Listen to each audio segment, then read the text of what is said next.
Yay. Ona ekabo, ekusha. How na they do? How na they do? Na piari sekenu. Mbua bisha. How ye na? Ondesha. I don't come back today because I have taken an oath to God and country that I'll do everything in my capacity, within my reach, to get my country out of ignorance. I always tell people that the problem of Sierra Leone is not politics. It's a sociological problem. It's the way we think. It's what we understand about who we are. And that's why at this stage, some of us find it necessary and expedient to come in and begin to give this talks, these monologues, you can call it a lecture or teaching or whatever, give it whatever name, it doesn't matter. What matters is, let us begin to know what we need to know. Let us begin to know who we are, why we are, and then will be able to map a way forward. This is what we've not done since 1960. This is what we've not done since 1961. This is why up to this time, rather than coming together, we are moving apart. It's a problem we can solve. It's a crisis we can solve. It's a challenge we can overcome. But it all begins with knowledge.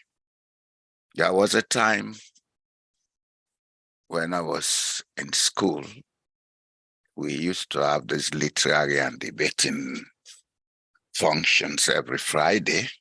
And there was a topic, learning is better than silver and gold. There was this argument that learning cannot be better than silver and gold because silver and gold brings comfort. Yes, they do bring comfort. But what if you don't know that gold is gold or silver is silver? Like, for example, before 1930 in Sierra Leone, at Boajibo, there were diamonds because diamonds were first said to be discovered in Boajibo. There were diamonds flowing on the Sewa River. People will go and take these diamonds. They use it for incantations and call it devil's stone. Then came a Catholic priest who was educated and had the knowledge that this was not just a stone, it was something beyond a stone. He took some of these devil stones, came to Freetown, had them examined. They were sent to the United Kingdom. They were examined and proven to be diamonds. Then an announcement was made that diamonds have been discovered in Sierra Leone. That is what knowledge is.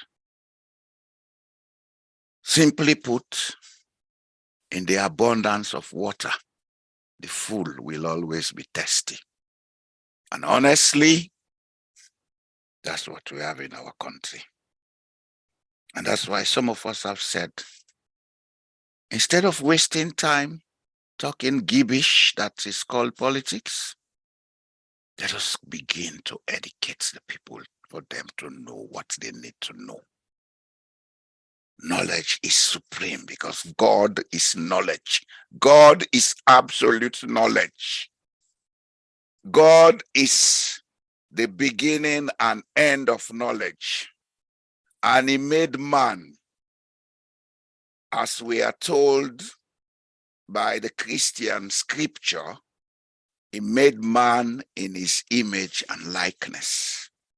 That image and likeness is knowledge, the intellect, the soul. The same is said in the Holy Quran, using a different language. Why do I like to use religious scriptures for my talks? Because these are the key guides that connect man to the universe.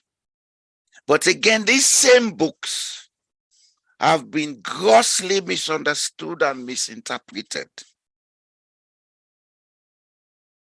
These are the books that were used to keep us in what we are today. The mentality of division.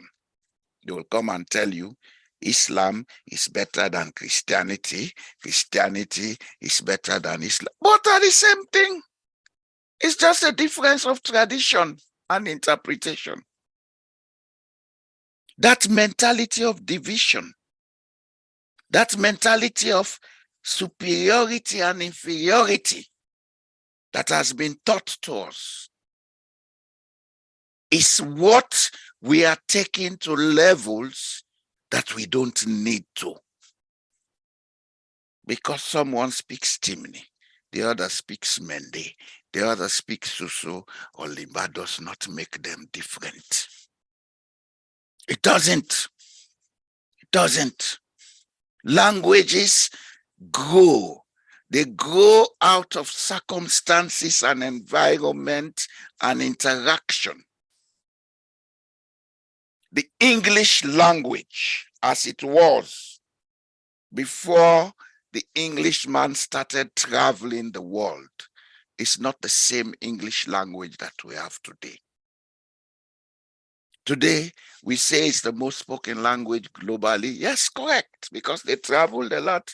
They influenced a lot of other people. People adopted the language as a language of trade and communication. As a matter of fact, all international institutions involving in global activities use English as a medium of communication because they have realized it's the most widely spoken language. So the Chinese, the French, the Russian pilot, they use English.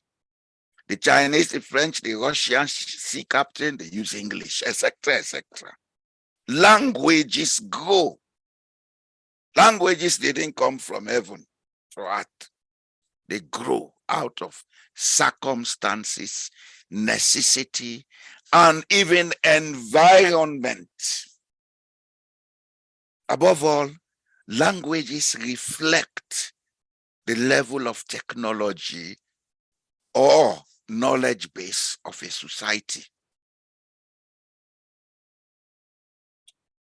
What is not part of a culture does not have a word in the language of that culture. Our languages in Sierra Leone don't have words for motor cars, so they don't have words for bicycle, they don't have words for aeroplanes, etc. If even there's something like a word, it's maybe indicative as an injunction of the sound or whatever. So for somebody speaking Mende or somebody speaking Timini, there is no reason for us to be preaching ethnicity. Let us look at the basis that bring these people together, not what take them apart. Now, let us come to the topic, Sierra Leone. Ethnicity.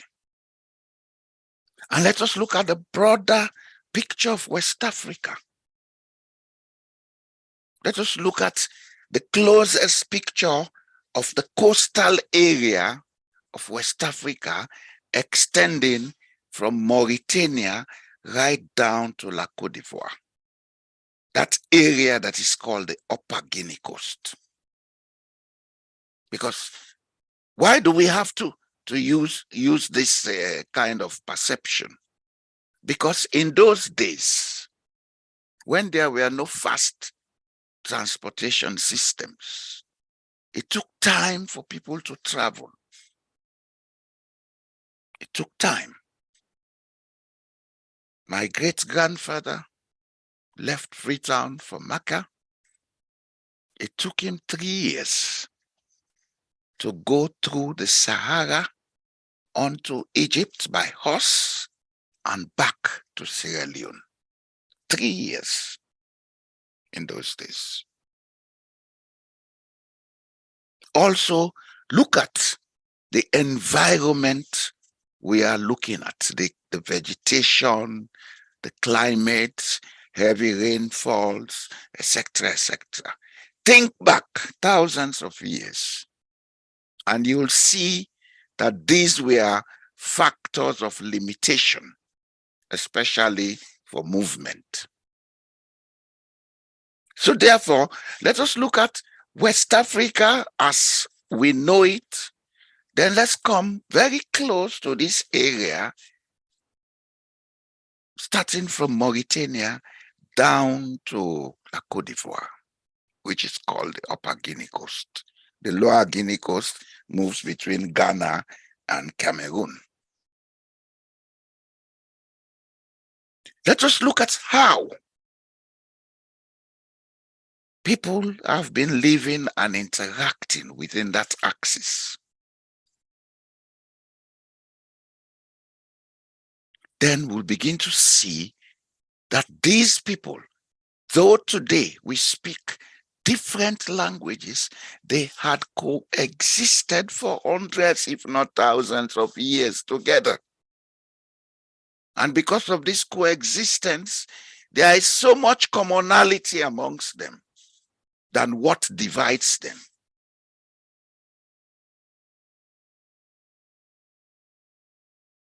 In Sierra Leone,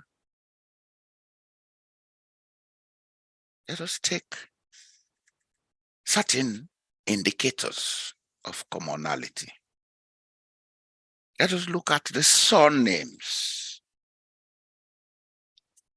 Kamara, Koroma, Dumbuya, Mansare, Fofana, Sise, Tarawali, Sila, Conte, Bangura. Do we think these names exist only in Sierra Leone? No. These are names you'll find almost all through the Upper Guinea coast.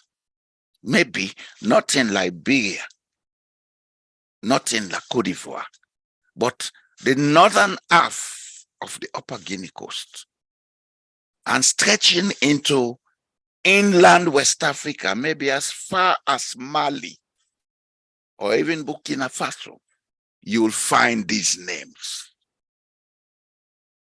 They may not be spelled the same way as we spell them in Sierra Leone, because we went through a period of colonialism wherein certain people were anglicized, the others were made into French.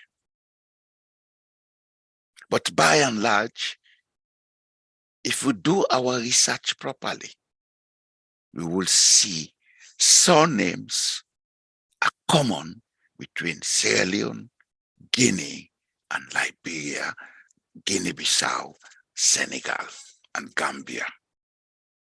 Yes. So it begs certain questions. Who went where and at what time?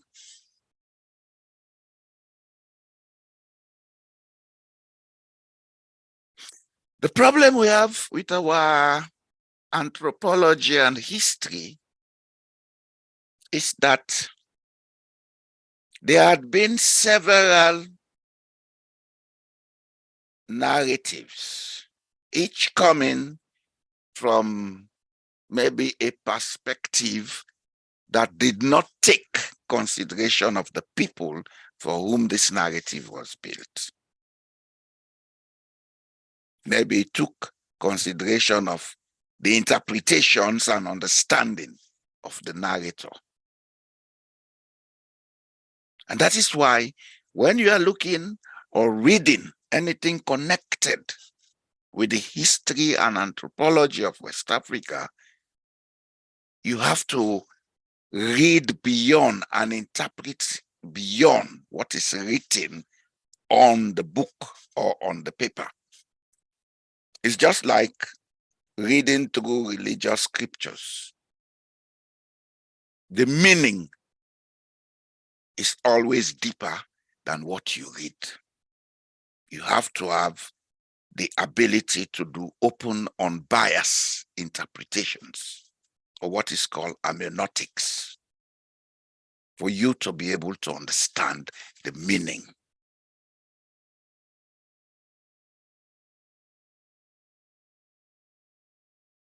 This talk today is just the beginning of a series I'll be preparing.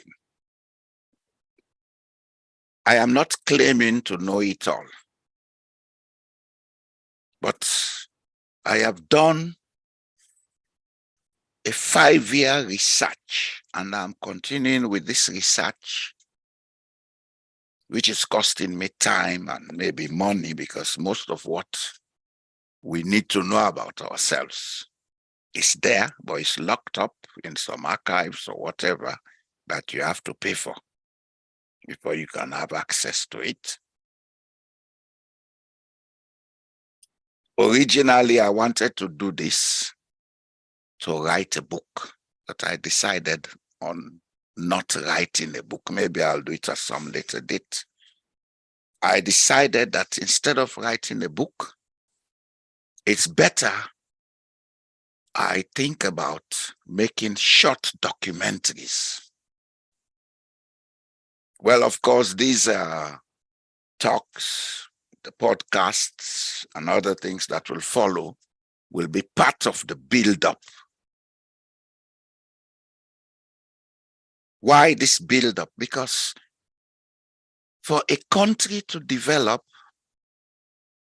the majority of the people must know what needs to be known. It doesn't mean they will know what that man who has a PhD knows. Going to university specializing in something is different from the education that a society needs for it to function as a cohesive and united social unit. That education is what we don't have. And whatever attempt we have made to provide it was wrong, let me say it now. What we call civic education is wrong for us. It teaches us nothing about who we are. It teaches us everything we need to know about how we are colonized and for us to stay colonized mentally. In 1980, when Bob Marley went to grace the independence occasion of Zimbabwe and sang Redemption Song at the stadium in Snakes Park, Bulawayo Road, we did not understand what he meant. We did not. We sang, we were happy singing Bob Marley. Up till now, people sing Bob Marley.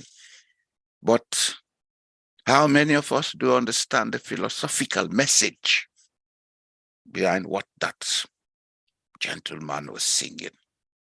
As a matter of fact, he was dismissed at that time. That man is a ganja smoker. Yeah, he was. But what do we have with ganja today? It's in New York Stock Exchange.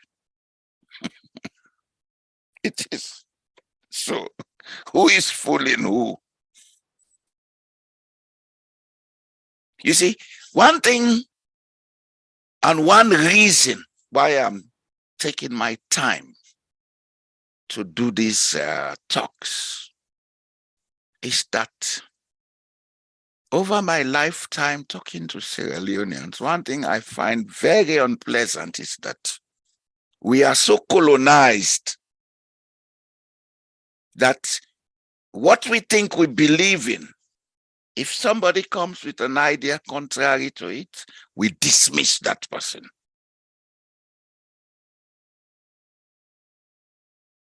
Colonial mentality. Listen to what the master says. That's the only thing right. As a small boy, I used to hear people say, the pastors will say, do as I would what? Do as I say, don't do as I do. That was mental colonialism. And we still have it in our society. As a matter of fact, we use it now in politics to colonize people mentally, to make them into fundamentalists and sycophants. This talk, or these talks that I'll be making, has as a goal how to decolonize the minds of people. Because there is a saying, if you don't know your culture, if you don't know your history, you don't know who you are. It doesn't matter what achievement you make in this world, you are lost. Me talking to you, I am not a historian. Why do I take up this? Because at some point in time, I sat down and asked myself a number of questions I needed answers to. In the process, I decided, let me find out. Let me find out who really I am, who my people are, why, for God's sake, certain people will want to spite us. Because there was a time Fulanis were targets in Sierra Leone. That was what brought the awareness that you need to find out. Then I started building interest. As a matter of fact, I did history as a subject, but the last time I did history was in the third form at the grammar school. That was many, many moons ago, because it was in the early 1970s. That was the last time. I was taught by the recent former principal, Mr. Akiwande Lasita. Since then, I never took history because I'm not a historian. But necessity can always be the mother to foster and initiate invention. That is why I have taken up this task that I should find out what we need to find out about who we are and make it known to the people of Sierra Leone. Because this issue of using tribe, region, in politics, in our daily lives, is getting out of hand. It is going too far. Let us begin to look at who we are and find out why we are as we are.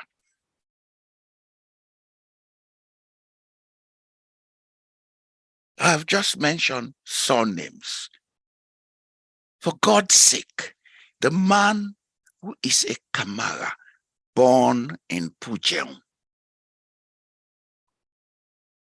is it different from the same Kamara born in Cambia, in Bombali, in Tonkolili, or even in Kono?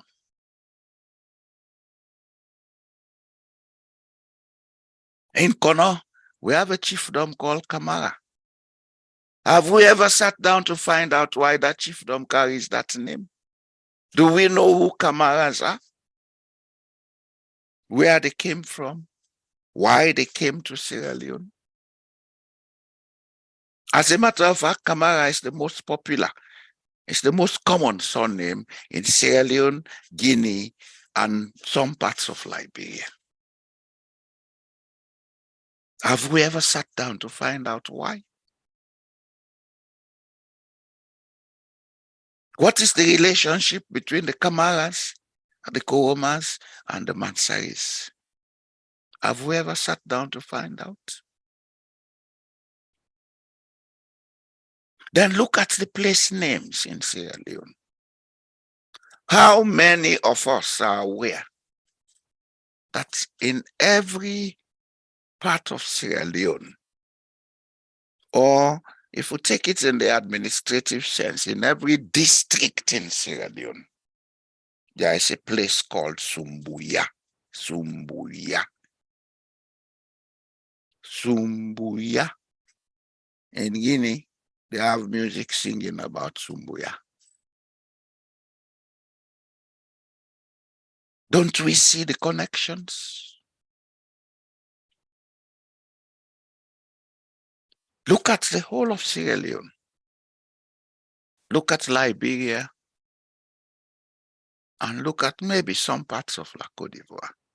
There are areas you'll find a fraternity which has been wrongly called secret society, but which role in the past was more like a training school for boys to grow into men, called the Power Society. One thing common about that society is that wherever there is Power Society, there is a place called Yoni. Yoni. You go to Bon, you meet Yoni. You go to Pujao, you meet.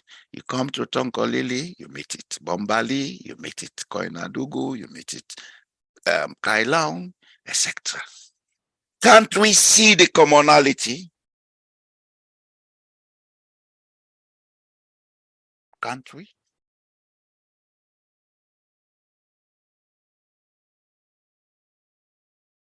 Again, let us look at place names. Bendembu, Bendembu. Where is the difference? It's the first letter, the first sound. Ben, Ben. How come one place is called Bendembu, the other is called Bendembu? Have we ever tried to find out?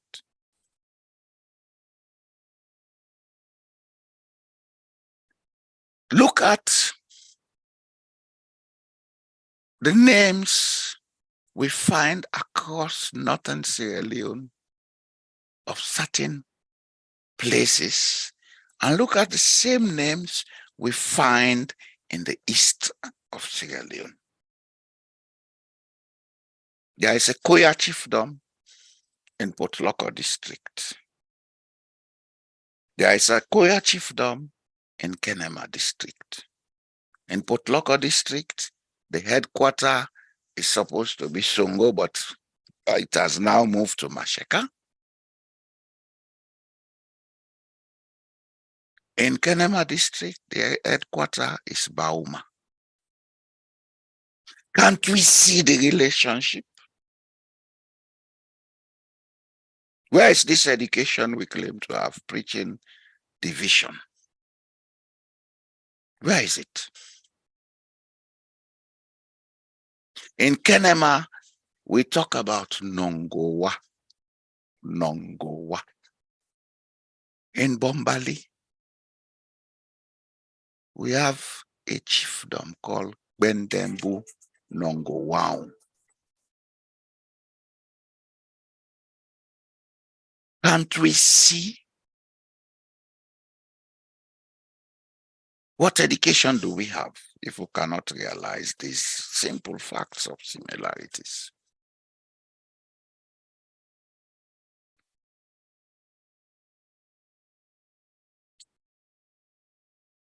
This is just an introduction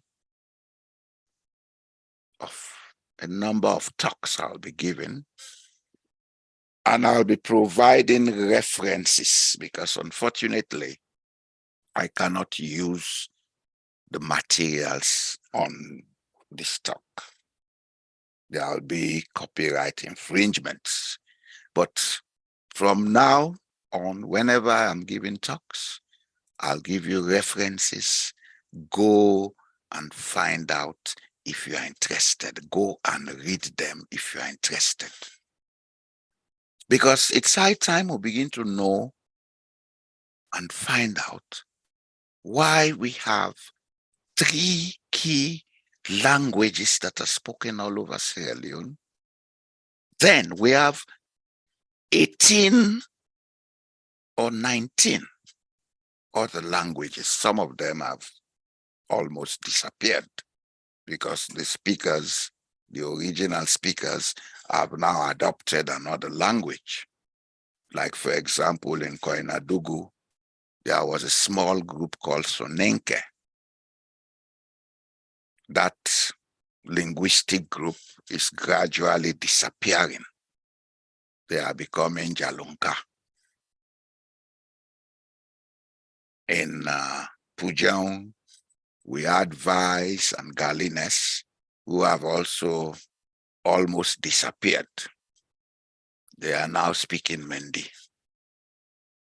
Also, we are going to discuss the fact that Mendi did not come to Sierra Leone. The language Mendi did not come to Sierra Leone. It developed within Sierra Leone and Liberia after the people who came had settled down in the middle and early and middle 18th century. Mendy did not come from any other part of West Africa into Sierra Leone. It grew in Sierra Leone into a language. Creole, as we speak it now, did not come to Sierra Leone. It grew into language spoken by the people who were resettled and the captives who were brought in and who settled down and mixed with them in Freetown.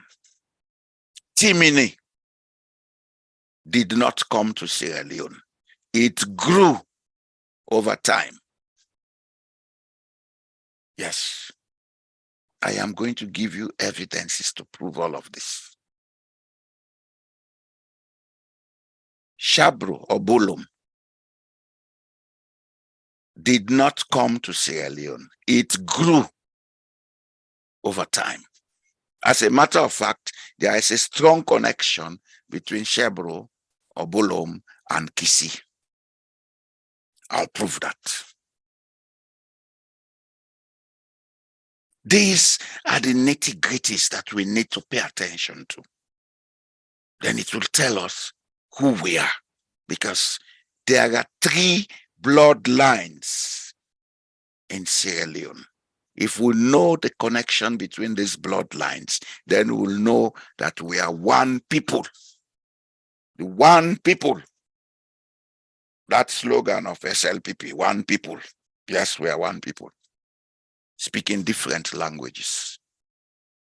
But we have been so engrossed in ignorance that today we think and act as several people. In Sierra Leone, Guinea, Liberia, we are one people.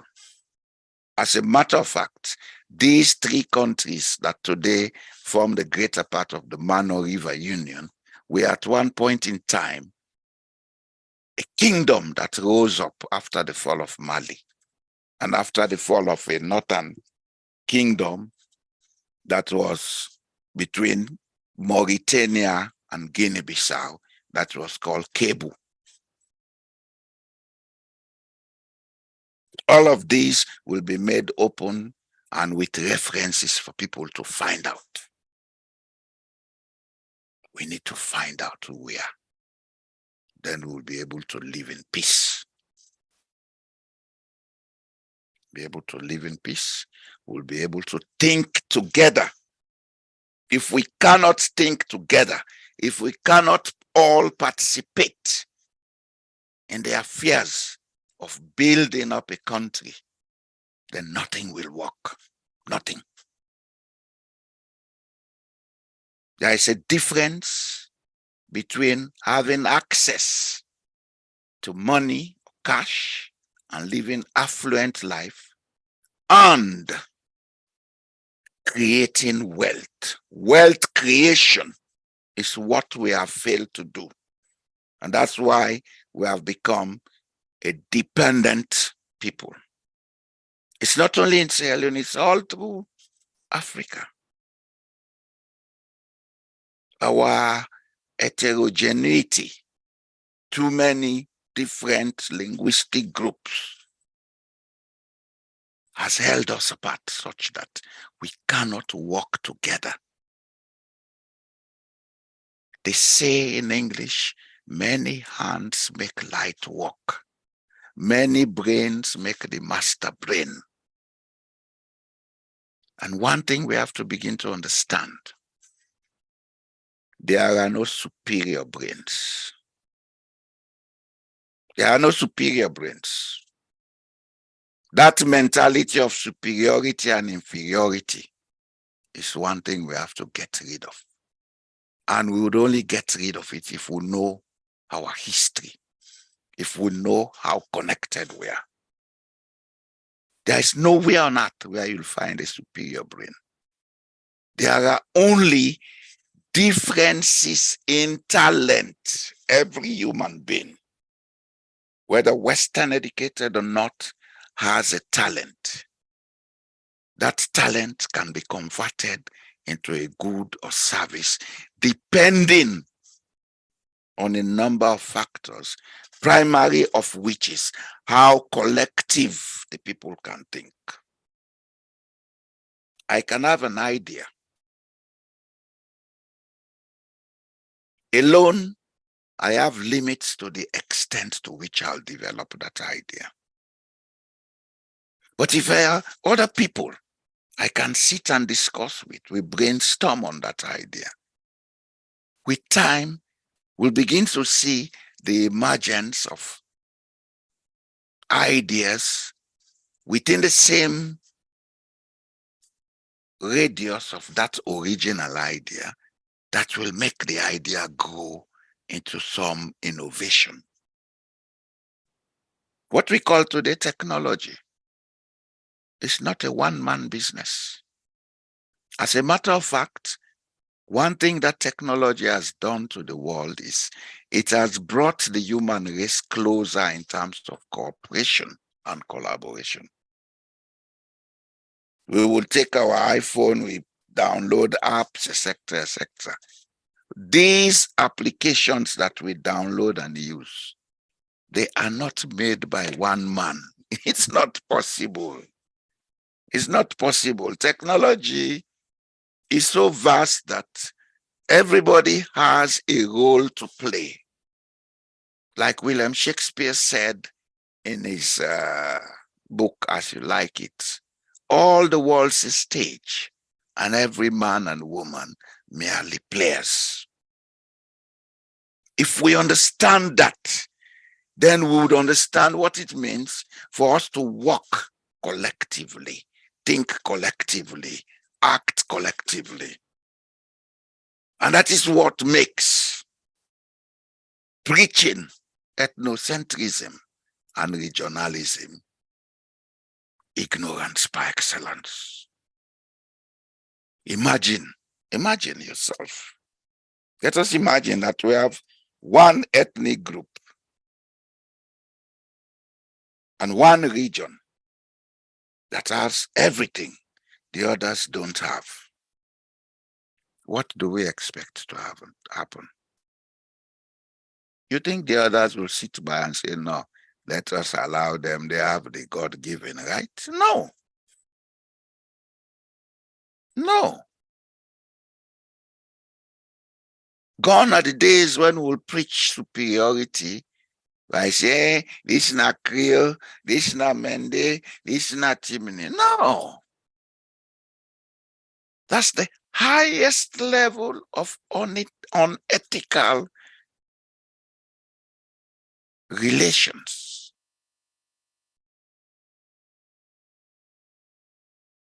The religious books we read has nothing there to tell us that one person is superior over the other. Even with the stories about the Israelites or whatever in the Bible, or the different attempts to spread Islam as it was, there is nothing in those books that will tell you the people who started this movement are better than the others that they were seeking to overcome. There's nothing in it. It was all about survival. Yes, agreed. And looking at the time in those days, yes, there was not a global perception. There was not a global connectivity that will make using brute force unnecessary in today's world, and especially with the emergence of artificial intelligence. The use of brute force is very, very much unnecessary. It's unnecessary. So preaching division of identities, if I would put it in that very decent way, preaching division of identities, which everybody has a right to. Everybody has a right to identity. As a matter of fact, it is our right to identity that is the reason why we have names. If I call myself boy, when you ask me, say, what is your name? I say, I am boy. I am. The identity of my existence. I am.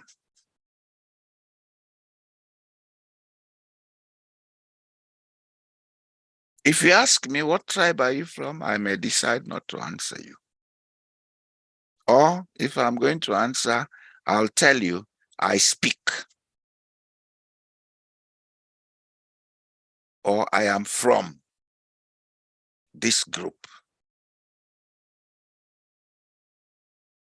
Because the identity we call tribe, the identity we call ethnic group, is a colonizing identity. Up to 1970, was it? Yeah, if I could remember properly. We used to have offices in Sierra Leone where young people leaving school will go and register. They'll call them labor bureau. You register, you give your details, your address. And there was a form, a place on the form where your tribe was included. Why did we need to identify our tribe? Why? Anyway, by 1970, I think it was removed, and those occupation or employment bureau did exist up to mid-1970s or somewhere around, and gradually they started collapsing because we decided to go backwards as we are doing still today.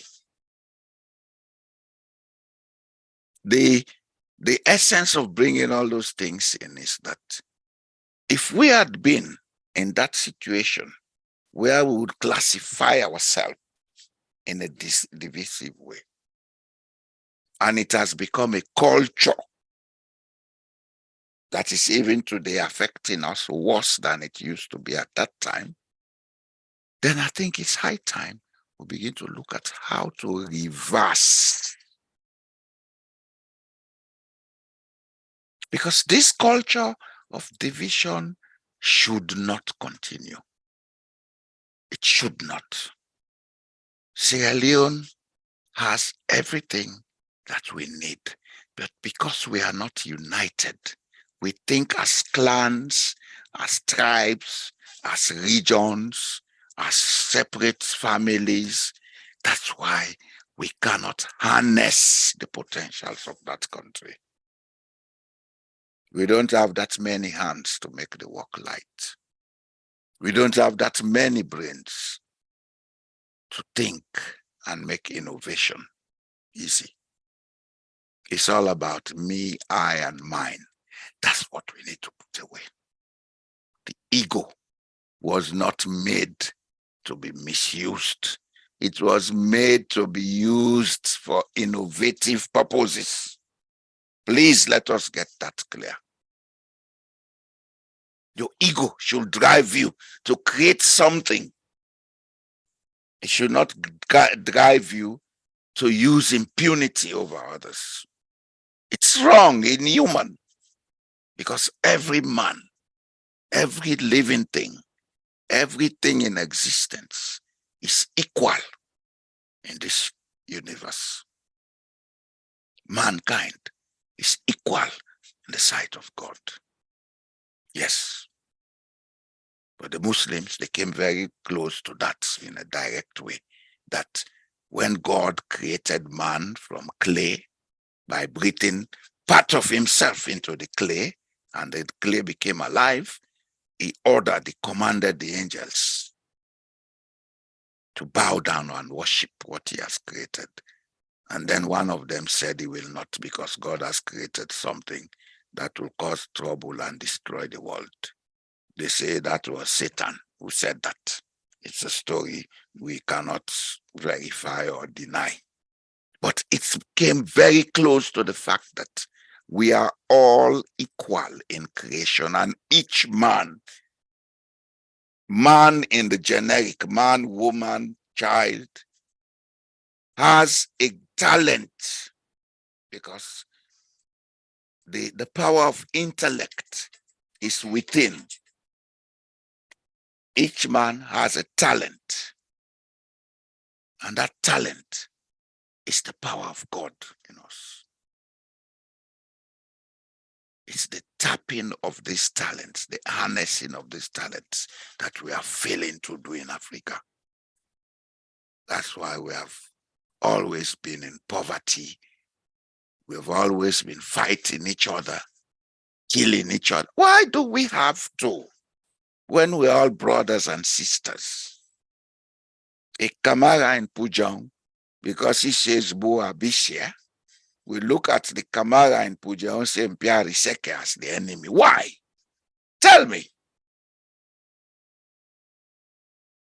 What logical explanation can we give to these ways of thinking?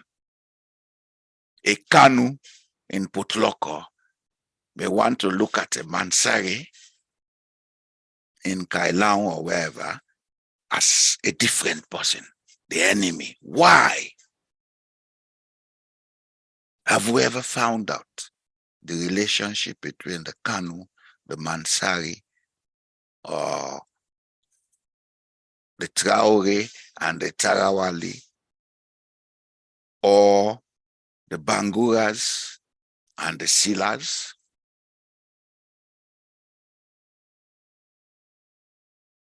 Do we even know that in some parts of Guinea, there are certain names we use in Sierra Leone as surnames that are first names? Like Bengali.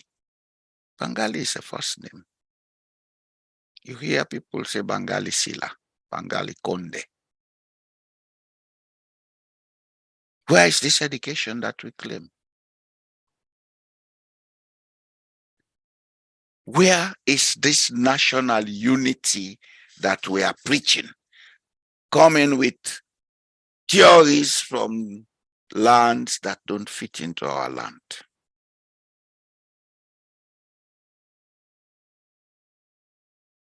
It's high time we begin to do rethink. We need to. We need to. Otherwise, we'll be putting our posterity at risk.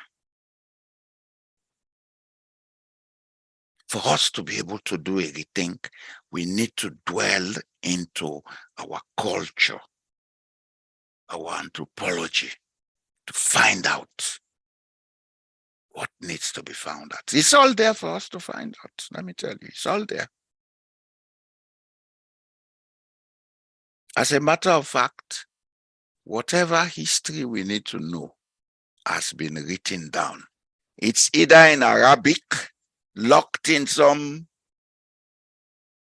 archive or museum or whatever, or in English or French, also locked in some archive or museum. There are people who had been recording our history since the beginning in Arabic and in other languages. The Manding, they had their language called Nko. They recorded a lot of facts. At the time when I was in Guinea Conakry, they had an office at Sangoya. There were Guineans researching into the Nko. They found out a lot of things. The records are there for us to find out. The records are there for us to know that the people we call Creole are people who are our brothers and sisters. The records are there for us to find out that the people who call Timini are from the Baga group. The records are there for us to find out that the people who call Mendi are a mixture of Galines, Manding, and other languages. We will do our best in the coming days to make some of these things clear. Today, I have purposely used the English language in this introduction because these are matters, I believe, that should sync with the intellectual class, and at the same time, they should go outside our linguistic group in Sierra Leone for others to hear. Maybe this will instigate other researches in West Africa, in other parts of Africa, that may later be corroborated, because there is a very strong link between us in Africa. How we came about this dispersal, how we came about having over 2,000 linguistic groups in Africa, of which you have half of that number in West Africa. These are things we'll take time to find out. Our anthropology and our history is like a puzzle. It's not easy to fit, but we'll do our best to begin to fit it. And it's not about me fitting all of it. It's about me instigating others to do researches. Find out. The more the merrier. If you have anything you believe is worthwhile of discussion, give me a call. Send a message to me.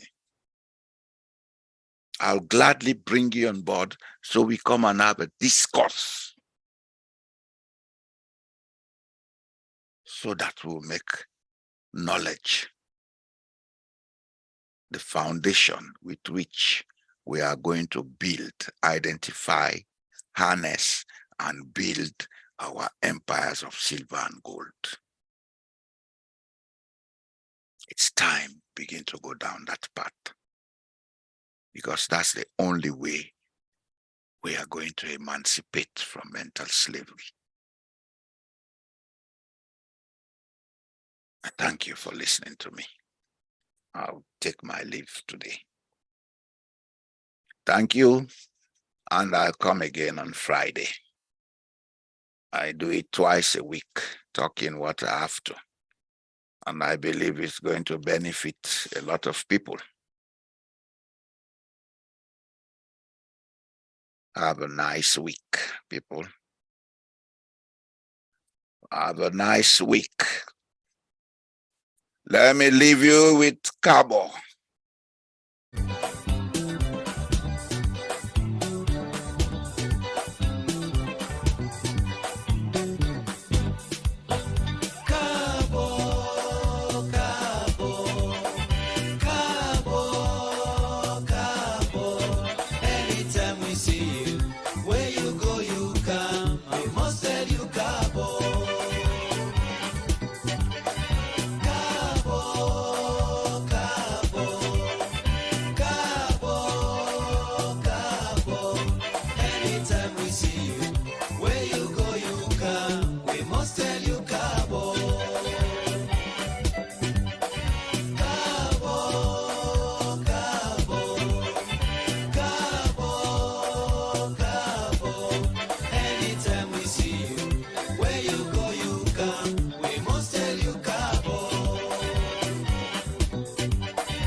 We see you come, we all don't gladly, we didn't tell you Cabo. Cabo, Cabo, Cabo, Cabo. Anytime we see you, where you go you come, we must tell you Cabo.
mona we dey ask you, mama, wetin you bring for we?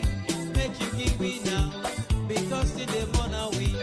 But where you left here, where you go, mama? And we dey catch we not get nothing for you. Now that make where we see you come, we all don't gladly we dey tell you.